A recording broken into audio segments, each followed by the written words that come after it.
আসসালামু আলাইকুম। আমি গত 2-3 দিন যাবৎ আমাদের 3 নম্বর ফার্মে আসি নাই।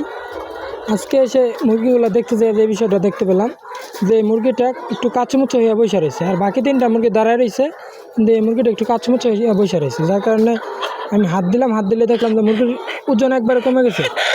তারপর যে বিষয়টা দেখলাম যে মুরগির এই পেটের ভিতরে ছিঁড়ে গেছে, ছিঁড়ে একবার পচে যাওয়া অবস্থা। অর্থাৎ এই সমস্যাটা আরও 2-3 দিন আগে হয়েছে এবং নিচে রক্ত পড়ছে, কিন্তু দুঃখের বিষয় হইতেছে যারা কাজ করে তারা এই বিষয়টা লক্ষ্যই করে না।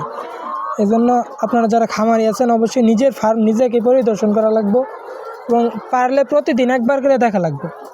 তো আরও একটা সমস্যা হয়েছে, যে পাটা এরকমভাবে একবার ফুলে গেছে একবারে। দেখা যাক মুরগিটা টিকে নাকি, হাঁটতেও পারতেছে না এই মুরগিটা।